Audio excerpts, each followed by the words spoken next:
Filant à travers l'espace, la lumière est l'élément le plus rapide de l'univers. Elle fait 7 fois le tour de la Terre en 1 seconde. Elle nous parvient après avoir traversé de vastes étendues du cosmos dont elle nous révèle l'histoire. Nous pouvons ainsi remonter le temps. La lumière se déplace à la vitesse de 300 000 km par seconde. C'est une barrière infranchissable. Rien n'est plus rapide. Nous n'avons jamais été plus vite que la lumière. Mais est-ce définitif? Les vaisseaux spatiaux ne parviendront-ils pas à être encore plus rapides? Cela vaut-il la peine d'essayer? On ne peut pas abandonner l'idée. Ce serait une vraie défaite. On ne peut ni la toucher ni la sentir. C'est un élément abstrait d'une importance capitale. Elle est le mouvement logé au cœur même de toute existence, le pivot fondamental de l'univers. C'est la vitesse de la lumière.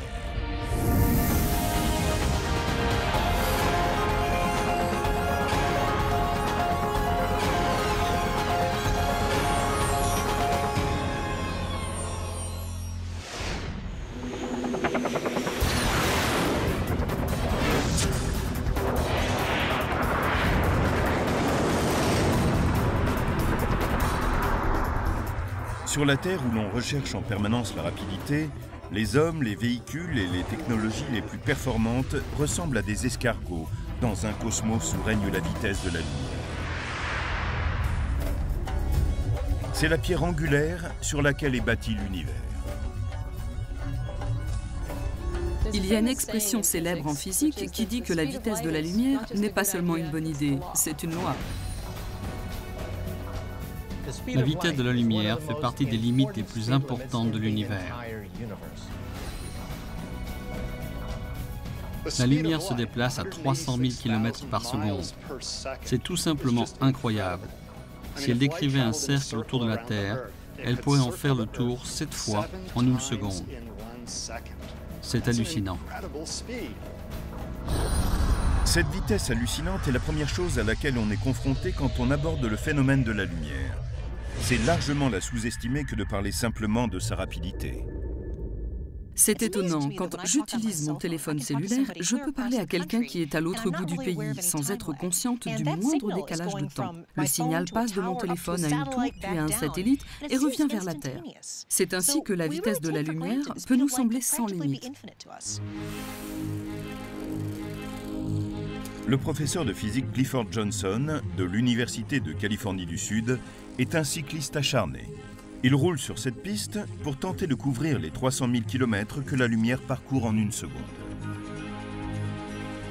Il comprend très vite que ce n'est pas gagné. Pour couvrir la distance que la lumière parcourt en 1 seconde, il me faudrait 22 mois en roulant à 20 km à l'heure, 24 heures sur 24.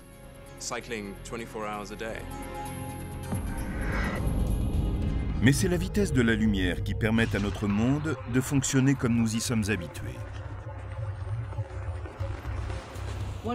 Un des effets bénéfiques de cette grande rapidité de la lumière, c'est que ce que nous voyons est réellement ce que nous percevons. La vitesse de la lumière rend toute expérience quotidienne virtuellement instantanée. Quand une ampoule s'allume, on le voit immédiatement. Tout ce qui se passe autour de nous est enregistré sur le champ. Et certaines expériences montrent bien que la lumière voyage plus vite que n'importe quoi d'autre, y compris le son. Une conséquence intéressante de la grande vitesse à laquelle se déplace la lumière, c'est qu'on voit un éclair tout de suite, alors qu'on entend le tonnerre un peu plus tard seulement. Mais la vitesse de la lumière a aussi ses limites quand on la replace dans un endroit aussi vaste que l'univers. La vitesse de la lumière semble incroyablement rapide à l'échelle humaine, mais en termes d'astronomie, c'est rikiki.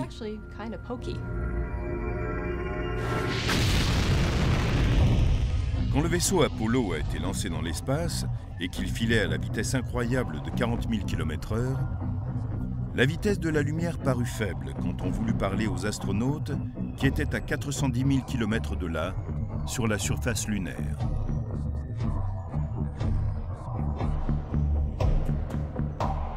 Quand les astronautes étaient sur la Lune et que les gens demandaient à Neil Armstrong « Hey Neil, ça ressemble à quoi là-haut ?» il s'écoulait quelques secondes entre la question et sa réponse. Neil, ici Houston, test radio, à vous. Bien reçu Houston, j'entends parfaitement. J'entends Houston. Bien reçu Buzz.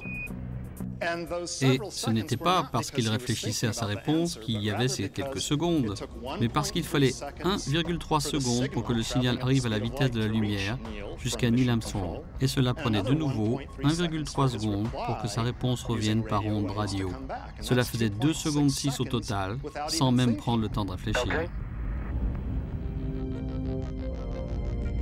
Ces 1,3 secondes qu'il faut à la lumière pour aller de la Terre à la Lune ne sont rien à côté de la durée nécessaire pour atteindre d'autres corps célestes. Pour aller du Soleil à la Terre, par exemple, la lumière prend plus de 8 minutes. Si le Soleil devait disparaître à l'instant même, s'il s'évanouissait soudain, il faudrait 8 minutes avant que nous en ressentions l'onde de choc et que nous en voyions les effets. La vitesse de la lumière étant limitée, la communication avec un vaisseau spatial très éloigné de la Terre devient un véritable défi. Il faut plus de 45 minutes pour qu'un signal atteigne les sondes martiennes. Plus de 3 heures jusqu'à Saturne et la sonde Cassini. Et plus de 29 heures jusqu'à Voyager 1, la sonde la plus éloignée de toutes qui s'écarte aujourd'hui du système solaire. Pourtant, ces distances ne sont rien à l'échelle cosmique. Nous pouvons à peu près saisir ce que représentent les 10 milliards de kilomètres qui séparent la sonde Voyager de la Terre. Mais ensuite, l'étoile la plus proche est une naine rouge appelée Proxima du Centaure qui se trouve à près de 40 millions de kilomètres. 40 plus 12 zéros. On me pose souvent la question suivante. En tant qu'astronome, comment appréhendez-vous ces énormes distances, ces nombres immenses? Et je réponds que je n'y arrive pas. Le cerveau humain est impuissant à envisager des chiffres de cette grandeur. J'ai essayé d'écrire le nombre de zéros qu'il faut pour écrire la distance en kilomètres de la Terre à la première galaxie pour voir à quel point ce chiffre était long. En tant qu'astronome, nous devrions passer toute la journée à écrire des zéros si nous n'avions pas fixé une unité plus pratique, l'année-lumière. Elle équivaut à peu près à 9600 milliards de kilomètres. C'est la distance que parcourt la lumière en une année. Utiliser l'expression année-lumière pour marquer des distances ouvre une autre perspective sur la vitesse de la lumière. Sirius, l'étoile la plus lumineuse, est à 8,6 années-lumière de la Terre. Ce qui veut dire que nous ne la voyons pas telle qu'elle est aujourd'hui, mais comme elle était il y a 8,6 ans.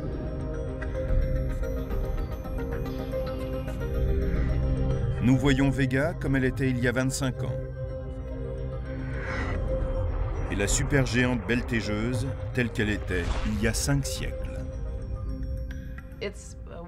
C'est un merveilleux cadeau de la nature. Comme l'information prend du temps à nous parvenir, nous pouvons voir en arrière dans le temps. Plus nous regardons loin, plus nous remontons loin dans le temps. Nous n'aurions aucune idée de notre passé cosmique si la lumière était instantanée. Laura Danley est conservateur à l'Observatoire Griffith de Los Angeles. Comme la lumière peut nous ramener dans le passé, elle a rassemblé des photos qui racontent l'histoire de l'univers à travers la vitesse de la lumière, des clichés qui remontent à ses débuts, il y a plus de 13 milliards d'années, jusqu'à nos jours.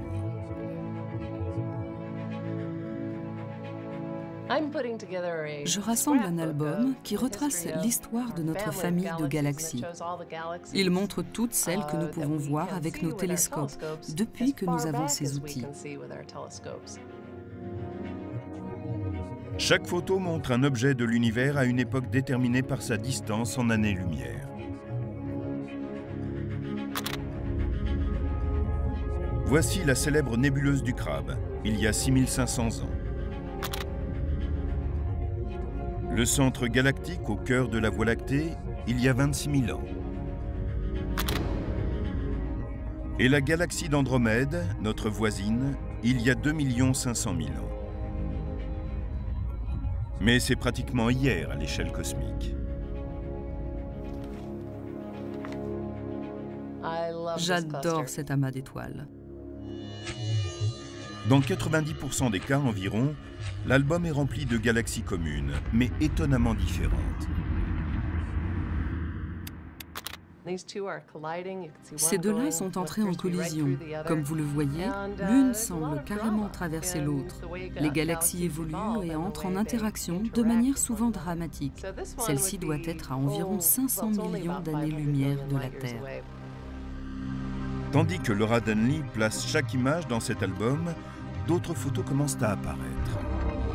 Des galaxies adultes ont évolué, donnant naissance à des objets très variés au cours des 12 milliards d'années précédentes. Mais certaines photos d'enfance du cosmos montrent aussi des galaxies alors que l'univers n'en était qu'à ses premiers pas. Ces galaxies sont très intéressantes. Elles se situent à 11 milliards d'années-lumière de la Terre.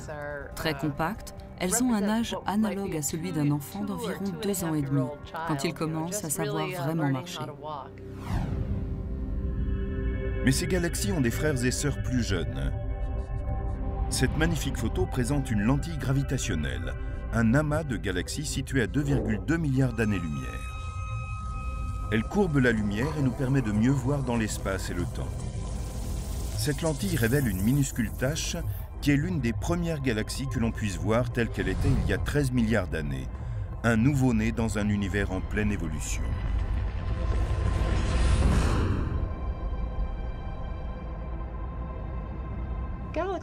Au tout début, les galaxies n'avaient pas vraiment de forme distincte. C'étaient des sortes de grosses gouttes, sans beaucoup de structure.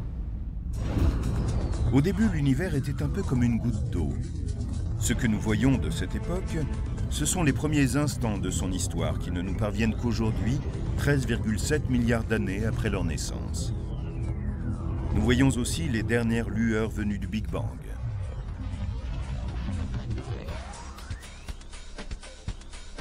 Elles sont connues sous le nom de CMB ou écho micro-ondes du Big Bang.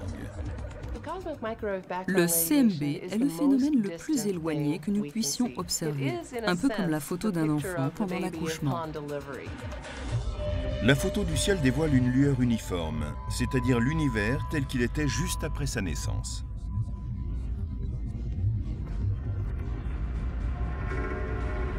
C'est ici que notre perception s'arrête.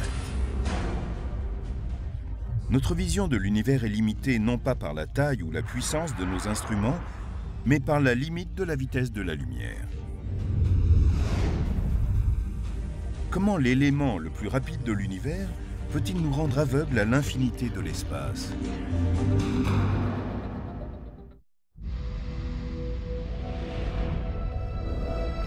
Sachant que la vitesse de la lumière est de 9600 milliards de kilomètres par an, nous avons cette unité, l'année-lumière, qui nous permet de parler de façon plus pratique des distances considérables que l'on rencontre dans l'univers. Il est également important de comprendre que l'année-lumière est une constante, 9600 milliards de kilomètres par an. La vitesse de la lumière est constante. L'univers change tout le temps et on ne la voit jamais aller à un autre rythme. La vitesse de la lumière est donc le maître étalon de tout l'univers. En fait, la vitesse constante de la lumière est un outil formidable pour mesurer la distance dans l'espace infini. Cet outil est appelé le décalage vers le rouge. Le phénomène se produit quand la lumière se déplace à une vitesse fixe entre les galaxies. Quand l'espace entre celles-ci s'allonge, la lumière qui se déplace entre elles s'étire et devient rouge. Quand la lumière court d'une galaxie à l'autre, d'une galaxie lointaine jusqu'à la Terre par exemple, elle est étirée en même temps que l'espace s'étend.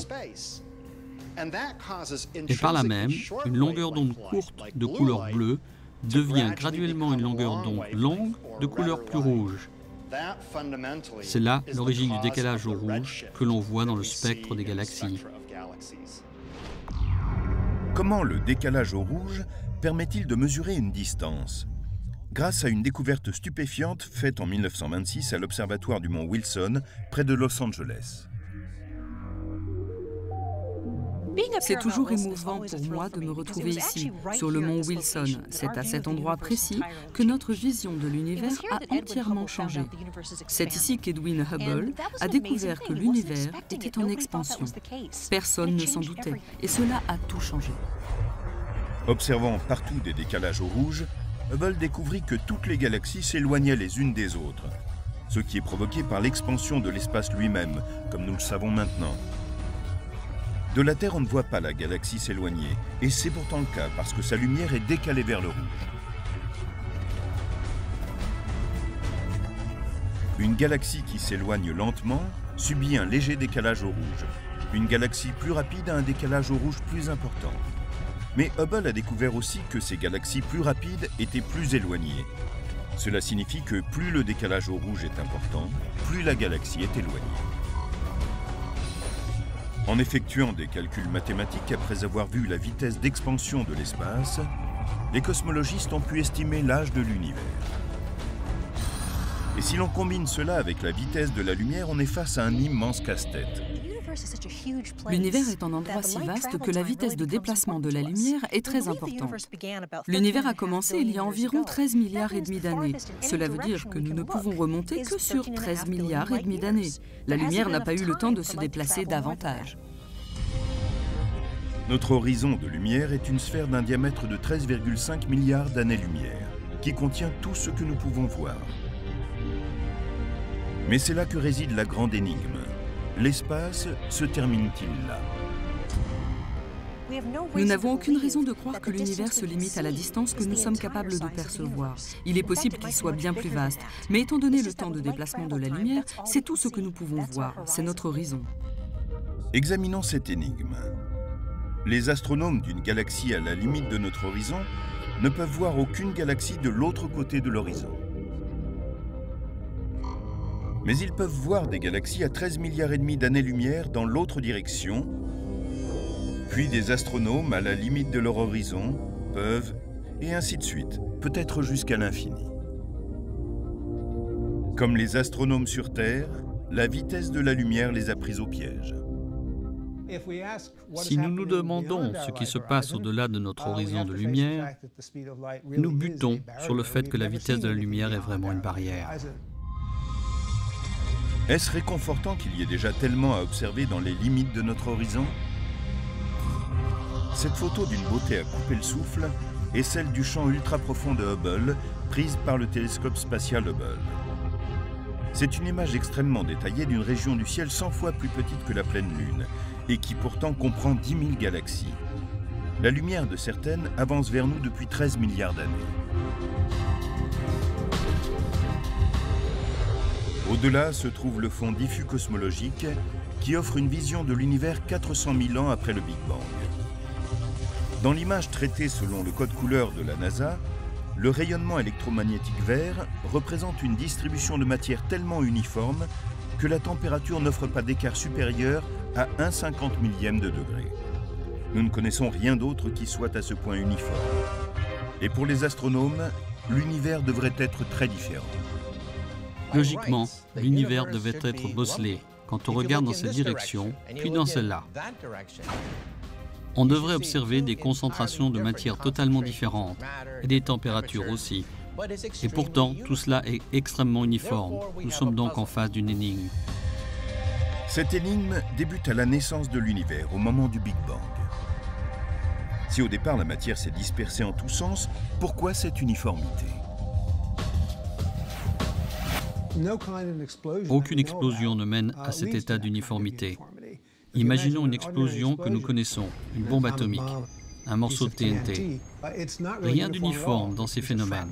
Un éclat est projeté par-ci, un morceau de papier d'un côté, un morceau de fer de l'autre. C'est complètement disparate. Les spécialistes pensent que le fond cosmique ne devrait pas être aussi vert. Nous allons comprendre pourquoi dans un magasin de peinture tout à fait banal. Imaginons un univers constitué de différentes couleurs de peinture. Dans cet univers imaginaire, nous avons un pot de peinture jaune et un autre de peinture bleue. Au moment du Big Bang, les deux pots de peinture commencent à s'éloigner l'un de l'autre. Et du coup, un côté devrait être jaune et l'autre bleu. Mais comme nous le savons, le cosmos semble vert. Les deux couleurs que nous venons de voir représentent les différentes particules d'un univers infini. Pour obtenir un vert uniforme, comme dans le fond cosmique, elles doivent se toucher. Mais les spécialistes, après avoir calculé la vitesse du Big Bang, ont conclu que la matière avait été projetée à une vitesse plus rapide que celle de la lumière. Cela signifie que le bleu et le jaune étaient trop éloignés, même au moment de la création, pour pouvoir se mélanger. Il est très étrange de voir un univers aussi uniformément vert. Ce serait comme si on prenait le pot de peinture jaune, qu'on le renversait et qu'il soit vert. Puis on prendrait le pot de peinture bleue, on le renverserait et lui aussi serait vert. C'est impossible. Ce problème peut être résolu par une théorie sur laquelle j'ai travaillé et que l'on appelle inflation. Cela correspond à une distorsion du Big Bang. L'inflation est une version aujourd'hui largement admise, selon laquelle le Big Bang serait indépendant des limites imposées par la vitesse de la lumière. Il est possible aussi que notre univers de peinture se soit expansé seulement jusqu'à ce point, dans un premier temps. Les deux pots de peinture ont assez de temps pour se mélanger et devenir uniformément verts, avant que ne survienne une période soudaine d'expansion plus rapide que la lumière. Et celle-ci aurait répandu de la peinture verte dans tout l'univers. Si cette théorie est exacte, la période d'inflation correspond vraiment au Big Bang que nous observons. L'autre explosion qui s'est produite n'est qu'un petit Big Bang, qui n'est que le précurseur du vrai Big Bang. Aujourd'hui encore, l'univers est dans une phase d'expansion très rapide.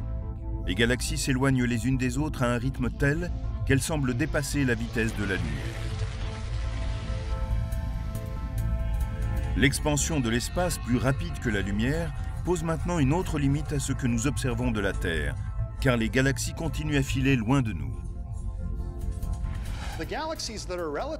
Les galaxies relativement proches, celles que l'on voit facilement, se déplacent assez vite, et les plus éloignées se déplacent encore plus vite. Mais celles qui sont vraiment loin se déplacent plus vite que la lumière. Et puis, il y a des galaxies que l'on ne verra jamais, car elles sont tellement éloignées que leur lumière ne nous atteint jamais, puisque l'espace s'étend plus vite que la vitesse de la lumière. L'espace est l'exception à la règle. Il peut s'étendre plus vite que la lumière. Mais à l'intérieur, tout reste relié, selon les lois d'Albert Einstein et sa théorie de la relativité. Albert Einstein est comme le flic du coin. Vous ne pouvez pas franchir la barrière de la lumière. Nous autres physiciens, nous pouvons accélérer les particules jusqu'à 99,99% de la vitesse de la lumière, mais nous ne l'avons jamais dépassée. Nous n'avons pas besoin de briser cette limite pour expérimenter les capacités étranges de la vitesse de la lumière. Si l'univers se courbe et s'étire autour d'elle, que se passe-t-il quand nous accélérons et commençons à nous en rapprocher?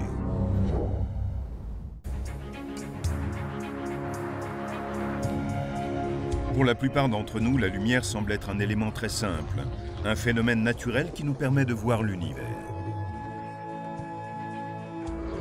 Sous le regard scrutateur de la science, cela devient étrange et bizarre. La lumière est un élément tellement important de notre vie quotidienne. Nous comprenons encore très mal ce dont il s'agit réellement. L'univers entier se plie autour de la lumière pour la recevoir. Nous pouvons commencer à comprendre pourquoi l'univers se plie autour de la vitesse de la lumière en rejoignant le physicien Clifford Johnson sur sa piste cyclable. Une balle de tennis va entrer en compétition avec un rayon lumineux.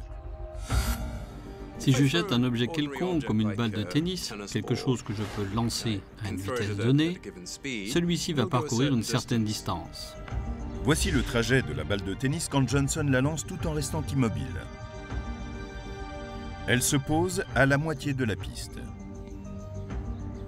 Il va la lancer de nouveau, mais cette fois d'un vélo en mouvement. Et le résultat ne sera pas le même. Je lance la balle de tennis à la même vitesse tout en roulant. La vitesse de la balle de tennis s'ajoute à celle du vélo et du coup, elle va aller plus loin. Comparons les deux lancers. La différence est claire. La balle va plus vite quand elle est lancée du vélo en mouvement. Tout prend son sens. Maintenant, servons-nous de la lumière pour le même test. Nous allumerons le feu avant du vélo au lieu de lancer la balle.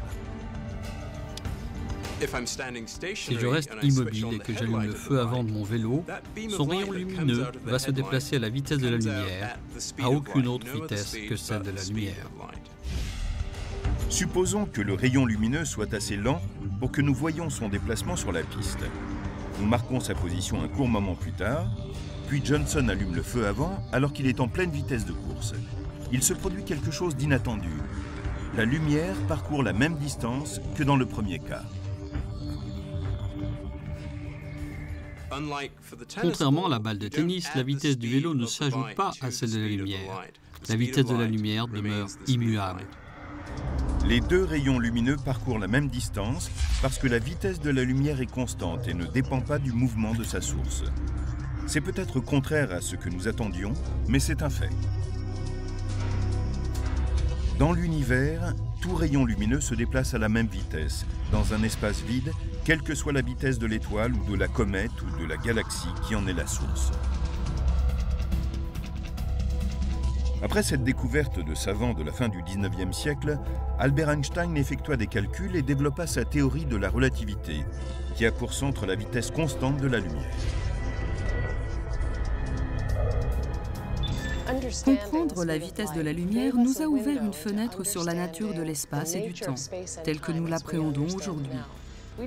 Nous ne vivons pas dans un monde rigide, où une cloche sonne à intervalles réguliers. Nous vivons dans le monde d'Einstein, qui est flexible, qui s'étire, un monde où tout est relatif, l'espace et le temps. Au quotidien, l'univers ne nous semble pas en train de s'étirer parce que par rapport à la vitesse de la lumière, nous nous déplaçons très lentement. Mais quand nous accélérons, les choses commencent à changer. Quand on se rapproche de la vitesse de la lumière, toutes sortes de distorsions étranges et magnifiques se produisent. Nous disons que l'univers se tord en quelque sorte, si bien que la vitesse de la lumière est toujours constante. Mais il est étonnant de voir à quel point c'est vrai. Quand on se rapproche de la vitesse de la lumière, le temps paraît ralentir pour l'observateur. C'est comme si on se voyait défiler. C'est stupéfiant. Quand Clifford Johnson roule sur la piste, il aurait besoin d'aller 56 millions de fois plus vite que ses 20 km/h pour se rapprocher de la vitesse de la lumière. Mais admettons que cela lui soit possible. Imaginez que je roule sur mon vélo à une vitesse proche de celle de la lumière. Imaginons juste que cela soit possible. Un monde tourne lentement par rapport au cadreur qui me filme. Si je continue pendant un certain temps, je vais vieillir beaucoup plus lentement que le cadreur qui est fixe, si bien que quand je reviendrai de ce périple et que je lui parlerai, il sera plus vieux que quand je l'aurai quitté. Cela ressemble plus à de la magie qu'à de la science, mais beaucoup d'entre nous en font l'expérience chaque jour. Voici un exemple de la théorie de la relativité d'Einstein, c'est-à-dire le fait qu'une horloge qui se déplace avec vous tourne plus lentement qu'une horloge restée fixe. Le système GPS. Le GPS nous permet de conduire un véhicule sans se perdre. Tournez à droite. Tout commence avec un réseau de 24 satellites qui tournent autour de la Terre à 33 000 km au-dessus d'elle. À tout moment, le système GPS reçoit des ondes électromagnétiques qui se propagent à la vitesse de la lumière d'au moins 4 satellites et calculent la distance qui les sépare de votre véhicule ou d'un endroit précis au sol. À 50 mètres, tournez à droite. Tout cela dépend d'horloges très précises. Et quand les ingénieurs ont conçu le système, ils savaient que les satellites tourneraient en orbite à près de 12 000 km/h. Cette vitesse est suffisante pour ralentir leurs horloges d'une minuscule fraction de seconde. Les ingénieurs ont calculé toutes les différences de temps, ce qui donne au système sa précision impressionnante. Si les horloges des satellites ne fonctionnent pas à la même vitesse que celle de la Terre et que vous ne preniez pas cet élément en compte, la position de votre véhicule sera fausse. À 100 mètres sur votre gauche, vous serez arrivé à destination. Lorsqu'on se déplace à une vitesse proche de celle de la lumière, la distorsion du temps n'est qu'un des étranges phénomènes observables.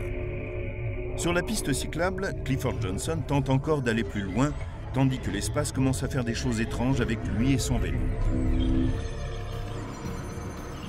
Imaginons que je sois sur mon vélo, en train d'approcher la vitesse de la lumière. Un observateur verrait par exemple que la longueur de mon vélo, dans la même direction que mon mouvement, est en train de diminuer. En fait, le vélo devient plus court. C'est ce qu'on appelle la contraction des longueurs. Elle est vue par un observateur immobile quand il regarde quelqu'un se déplacer à une vitesse proche de celle de la lumière. Mais le professeur Johnson a la chance d'être témoin des effets bizarres de la vitesse de la lumière. Tandis que sa vitesse se rapproche de celle de la lumière, sa vision du monde change complètement. Ce que je vois quand je me déplace à une vitesse proche de celle de la lumière, c'est que les formes devant moi se distordent par rapport à celles qui sont au quotidien. Tout est tordu dans une sorte de tunnel et les couleurs se distordent aussi de différentes manières. Le changement de couleur vient de l'effet Doppler et les déformations viennent d'un phénomène connu sous le nom d'aberration.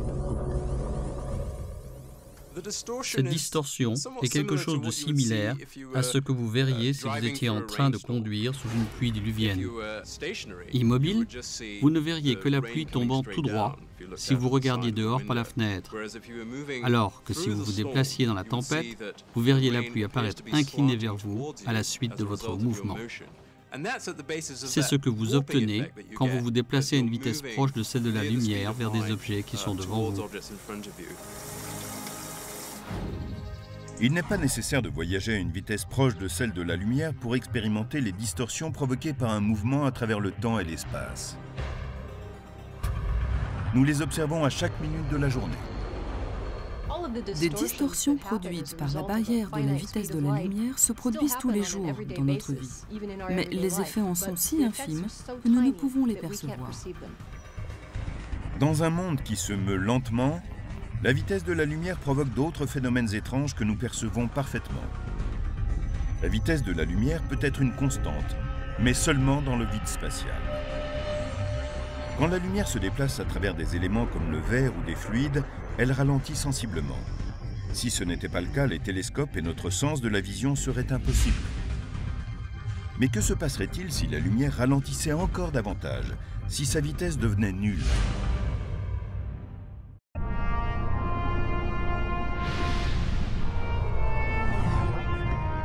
La lumière se déplace à 300 000 km/s. C'est une constante universelle, mais qui comprend un bémol. Cela n'est valable que dans le vide spatial. La lumière change de vitesse selon le milieu où elle se déplace. Par exemple, elle est plus lente à travers l'eau. C'est pour cette raison que l'on peut observer sa réfraction, sa déviation et ses ondes quand on est sous l'eau. La vie, telle que nous la connaissons, serait très différente si la lumière ne se propageait pas à des vitesses différentes selon les matériaux. Par exemple, nous ne pourrions pas voir car nos yeux ne fonctionneraient pas de la même manière. Dans un univers où la lumière se déplacerait à la même vitesse, quel que soit le matériau traversé, nous saurions peu de choses sur le monde qui nous entoure. Nous ne verrions que de vagues taches obscures ou lumineuses. En effet, nos yeux contiennent des lentilles qui font le point sur les images qui s'offrent à nous et les projettent sur nos rétines, tout comme les lentilles prothétiques qui ralentissent la lumière lorsqu'elles les traversent. Mais pourquoi ? Parce que la lumière est absorbée par les atomes du verre et renvoyée ensuite. Il y a donc un laps de temps intermédiaire. La lumière frappe un atome qui vibre et la renvoie. Il y a donc un facteur de délai. C'est ce facteur qui provoque aussi la courbure de la lumière lorsqu'elle frappe le verre en forme de lentille. Elle peut ainsi être concentrée, collectée et magnifiée. Pour les astronomes qui étudient l'univers, rien n'est plus important. Heureusement que la lumière ralentit en traversant le verre, car c'est grâce à cela que nous avons des télescopes. S'ils sont là, c'est parce que comme la lumière décrit une courbure en traversant le verre, nous pouvons concentrer de grandes quantités de lumière en un seul point. Et c'est cela qui nous permet de voir les merveilles de l'univers. À travers les lentilles et les télescopes, la lumière se déplace à une vitesse d'environ 200 000 km/s. Cela correspond aux 2/3 de sa vitesse dans le vide spatial. Mais certains spécialistes cherchent à utiliser la lumière à des vitesses encore plus faibles.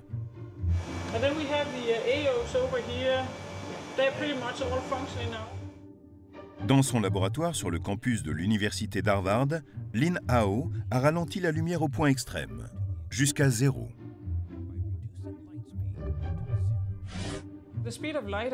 Bien sûr, la lumière est incroyablement rapide. Rien ne va plus vite que ces 300 000 km par seconde. Nous pensons que c'est une vitesse exceptionnelle et qu'il faut essayer d'en faire quelque chose. Lin Hao et son équipe travaillent dans un laboratoire rempli de lasers, de miroirs, de prismes et d'autres outils étranges. Ils exercent ici une branche de la physique où peu de spécialistes se sont aventurés. Si nous arrivons à transformer aussi radicalement la vitesse de la lumière, par exemple en la ramenant à la vitesse d'un vélo, nous pourrons ensuite commencer à tester des zones de l'univers où personne n'est encore jamais allé.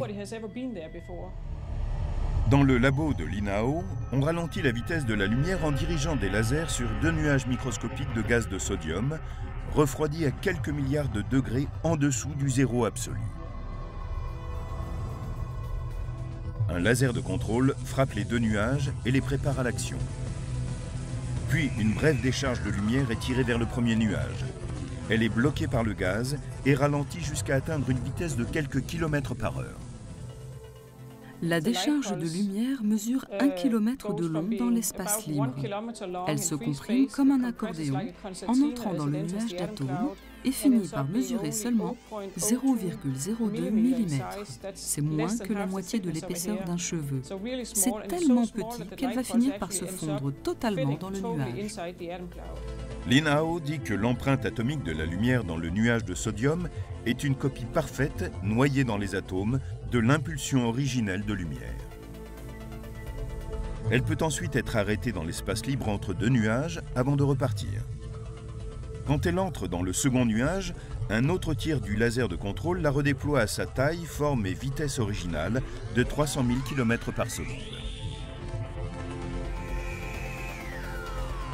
Cette manipulation est comparable à la téléportation de la science-fiction, capable d'envoyer individus et objets dans l'espace.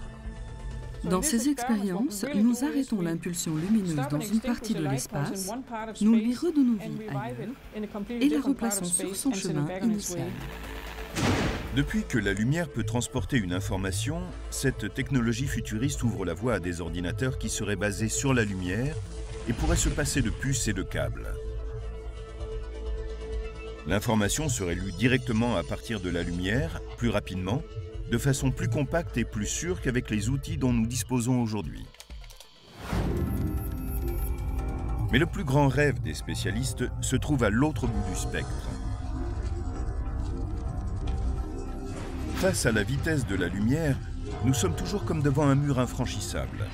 Einstein a dit que nous ne pourrions jamais dépasser cette limite. Mais l'histoire est pleine de choses impossibles qui sont devenues réalité.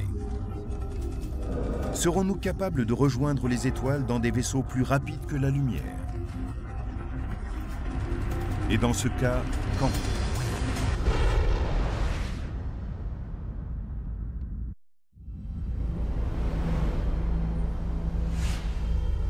En avril 2008, le célèbre physicien Stephen Hawking a demandé que l'humanité ait pour but à long terme de coloniser l'espace et de faire un voyage interstellaire. Se déployer dans l'espace changera complètement l'avenir de l'humanité et sera peut-être déterminant pour assurer notre survie. Les étoiles sont tellement éloignées que notre seule chance de pouvoir accomplir un voyage est d'aller plus vite que la lumière. Mais il y a un obstacle. La théorie de la relativité d'Einstein nous dit que la masse d'un vaisseau spatial est proche de l'infini quand il se déplace à une vitesse proche de celle de la lumière. Donc, en essayant d'aller de plus en plus vite, on atteint un point où il faut de plus en plus d'énergie, et même une quantité infinie d'énergie pour aller à la vitesse de la lumière. C'est impossible. Donc, voyager à la vitesse de la lumière est impossible. En est-on vraiment sûr? Mark Millis est l'un des rares physiciens à avoir décidé de ne pas jeter l'éponge. Spécialiste de la propulsion à la NASA, il aime construire des maquettes de vaisseaux spatiaux à ses moments perdus. Et il est conscient de susciter les rires lorsqu'il parle très sérieusement de voyager vers les étoiles. Ces moqueries sont en fait une réponse très saine. Ce scepticisme oblige à se poser les vraies questions, à être sûr que l'on procède correctement. Mark Millis était à la tête d'un projet de la NASA qui a été abandonné, le programme BPP, Programme de physique avancée des propulseurs. Il a également supervisé un livre qui rassemble les recherches sur ce sujet. Une trentaine de physiciens ont écrit des articles à ce sujet. Certains sont sceptiques, d'autres suggèrent de nouvelles méthodes. Personne ne dit que nous serons très bientôt capables de voyager plus vite que la lumière. Mais dans plusieurs siècles, dans un millénaire, on y arrivera peut-être. Tous les physiciens sont d'accord. Il est impossible de traverser l'espace plus vite que la lumière. Mais on peut peut-être dévier le problème en altérant l'espace au lieu de le traverser. Même les spécialistes de la NASA étudient la possibilité de plier l'espace, d'y pratiquer un trou, de bâtir un tunnel qui traverserait l'espace et le temps. C'est l'idée des trous de verre, courber l'espace sur lui-même et prendre un raccourci à travers l'univers. À quoi ressemblerait une machine à courber l'univers? Elle serait sans doute monumentale. Ce pourrait être une installation placée sur un nombre immense d'astéroïdes disposés en une sphère géante. Il faudrait une batterie de rayons laser afin de concentrer une énergie fantastique en un seul point. Il faudrait atteindre des températures incroyables, les plus hautes énergies que nous ayons dans notre univers pour ouvrir un trou, une bulle, un passage vers un autre univers. Il y a une autre façon de transformer l'espace pour nous déplacer plus vite que la lumière. C'est le voyage supraluminique. Miguel Alcubierre a été le premier à écrire à ce sujet en 1994. Alcubierre, physicien mexicain, a effectué les calculs retraçant le parcours d'un vaisseau interstellaire propulsé par un temps spatial supraluminique. Derrière le vaisseau, l'espace-temps est en expansion. Devant le vaisseau, l'espace-temps se contracte. Entre les deux, le vaisseau se déplace comme un surfeur. Le vaisseau lui-même est placé à l'intérieur d'une bulle et l'espace autour de lui le propulse plus vite que la lumière. Mais il faudra attendre des siècles avant d'accomplir un voyage supraluminique, si toutefois cela s'avère possible. En Suisse, les physiciens qui travaillent sur le grand collisionneur de Hadron sont peut-être déjà sur la bonne voie. Aujourd'hui, le grand collisionneur de Hadron est un destructeur d'atomes. Il fait entrer en collision des particules. Il va générer des énergies importantes que l'espace et le temps vont courber. C'est le premier petit pas vers le voyage supraluminique. Nos connaissances actuelles dans le domaine de la physique ne nous permettront pas de voyager plus vite que la lumière dans un avenir prévisible. Mais ce n'est pas une raison pour ne pas essayer. Même si voyager à la vitesse de la lumière s'avère impossible, on ne peut pas abandonner l'idée. Ce serait une vraie défaite. À côté de son travail à la NASA, Millis a créé une fondation à but non lucratif, Tau Zéro, qui signifie vitesse de la lumière. Elle est destinée à encourager les recherches sur le voyage interstellaire. Seuls quelques spécialistes poursuivent cette idée, mais beaucoup s'accordent à dire que cela vaut la peine de déployer cet effort. Comprendre son univers est un des besoins essentiels des êtres humains en tant qu'espèce intelligente.